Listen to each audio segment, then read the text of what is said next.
तो hello everyone, welcome back to our channel coding train. इस video में हम लोग डिस्कस करेंगे अबाउट लैम्डा फंक्शन। तो सबसे पहले हम लोग इसकी डेफिनेशन देख लेते हैं कि होता क्या है। A lambda function can take any number of arguments but can only have one expression. अब यहाँ पे दो वर्ड्स हैं, आर्ग्यूमेंट्स एंड एक्सप्रेशन। अब ये दोनों क्या होते हैं? अब देखो, हमारा सिंटेक्स ये है लैम्डा फंक्शन, उसके बाद हम लोग आर्ग्यूमेंट्स लिखेंगे। आर्ग्यूमेंट्स मतलब बेसिकली होता है वेरिएबल्स, ओके। और सेकंड है एक्सप्रेशन। अब देखो, आर्ग्यूमेंट्स लिखने के बाद हम लोगों ने कोलन लगाना है, कोलन मतलब ये दो डॉट्स, फिर हमने लिखना है एक्सप्रेशन। अब देखो, ये हमारा एग्जांपल फर्स्ट है। हमने एक वेरिएबल लिया x which is equal to lambda keyword, जैसे हमने ये अभी सिंटेक्स देखा लैम्डा कीवर्ड। उसके बाद हमारा आएगा आर्ग्यूमेंट। आर्ग्यूमेंट क्या होता है? कोई भी वेरिएबल। तो हमने यहाँ पे ए लिखा, फिर कोलन लिखा, फिर एक्सप्रेशन। एक्सप्रेशन मतलब होता है कोई कंडीशन, ओके। तो ये हमारा एक्सप्रेशन और कंडीशन है। अब हमने क्या करना है, ये जो ए है ना, ए हमारा कोई वेरिएबल है, उसमें हमने कोई भी वैल्यू देनी है, ओके। तो जो हम लोग वैल्यू देंगे ना, वो ए की वैल्यू यहाँ पे होके हम लोग इसको सॉल्व करेंगे और फिर जो इसकी आउटपुट होगी वो हम लोग रिटर्न कर देंगे, ओके। अब ये हमारा फर्स्ट लाइन जो हमने लिखी वो है लैम्डा फंक्शन का सिंटेक्स, ठीक है। मैंने आपको इस एग्जांपल से इसको एक्सप्लेन कर दिया।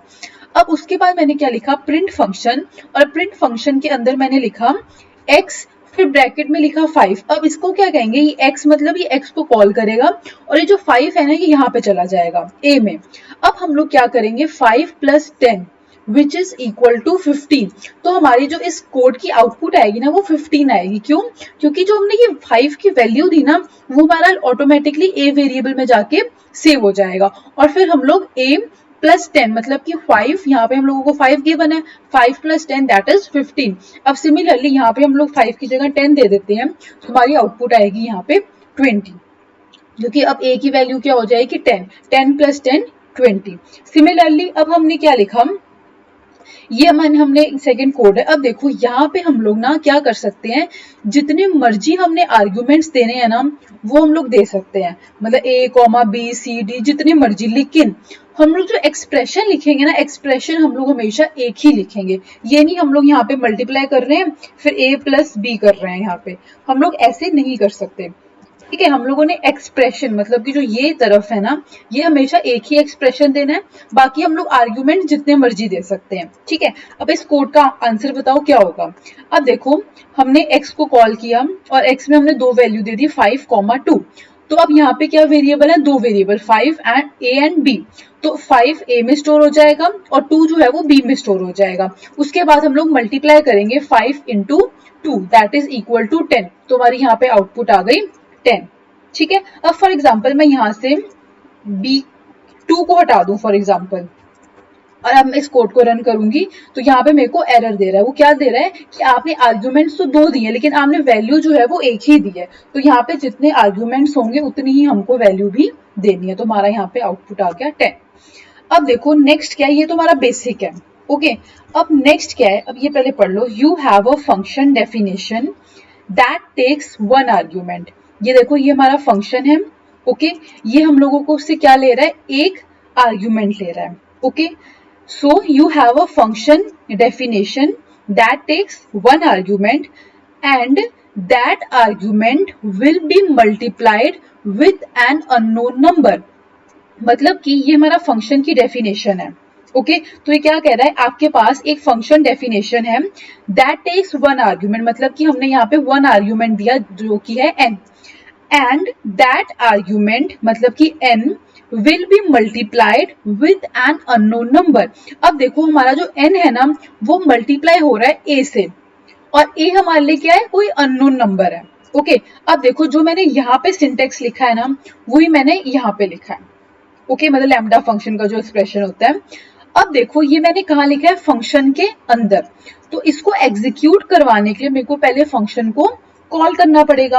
अब देखो, यहाँ पे मैंने इस फंक्शन को कॉल किया, ये देख, ये फंक्शन की डेफिनेशन है, और यहाँ पे मैंने इस फंक्शन को कॉल किया। तो जैसे ही मैं इस फंक्शन को कॉल करूंगी ना, तो ये जो n है ना, n के अंदर वैल्यू चली जाएगी 2, क्योंकि मैंने कॉल करते वक्त 2 लिखा और यहाँ पे एक वेरिएबल है n, तो automatically n is equal to 2 हो गया इस कॉल से, ठीक है।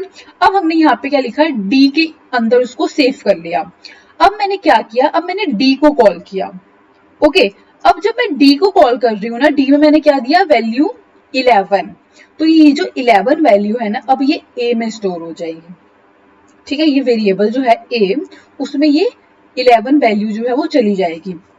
तो हम लोग मल्टीप्लाई करेंगे 11 इंटू 2, दैट इज 22, तो हमारी यहाँ पे आउटपुट आ जाएगी 22।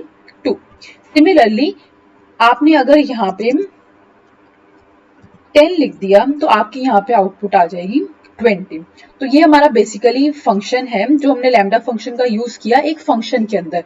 तो अगर हमने लैम्डा फंक्शन को एक फंक्शन में यूज करना है तो हम लोग क्या करेंगे, पहले उस फंक्शन को कॉल करेंगे। ओके, फिर हमने जिसके अंदर उसको सेव किया, मतलब D equal to my function, ये तो अब हमने इसको भी कॉल करना है। इसको हमने कॉल जो किया वो क्यों किया, क्योंकि लैम्डा फंक्शन को भी तो हमने वैल्यू देनी है ना। ये तो हमने माई फंक्शन को वैल्यू दे दी जो कि ये एन वेरिएबल है, लेकिन हमने लैम्डा फंक्शन, अब देखो यहाँ पे हमने लैम्डा फंक्शन को कॉल किया था इस केस में एक्स, फिर ब्रैकेट में 10, मतलब एक्स क्या है, एक्स ये चीज है। ओके, तो हमने लैम्डा फंक्शन को कॉल किया। सिमिलरली हमने डी को भी कॉल करके एक वैल्यू देनी है, तो जो हम लोगों ने यहाँ पे ये 10 वैल्यू दी है वो ए में सेव हो जाएगी, और जो ये 2 दी है वो एन में सेव हो जाएगी। तो ये है, you have a function definition that takes one argument, मतलब कि N, and that argument will be multiplied with an unknown number. ठीक है, तो ये हमारा केस था कि हमने फंक्शन के अंदर एक लैम्डा फंक्शन का यूज किया। तो हम लोग ये इस तरीके से ही करेंगे। सो अगर आपको स्टिल कोई भी डाउट हो तो कमेंट सेक्शन में कमेंट डाउन कर सकते हैं। Thank you.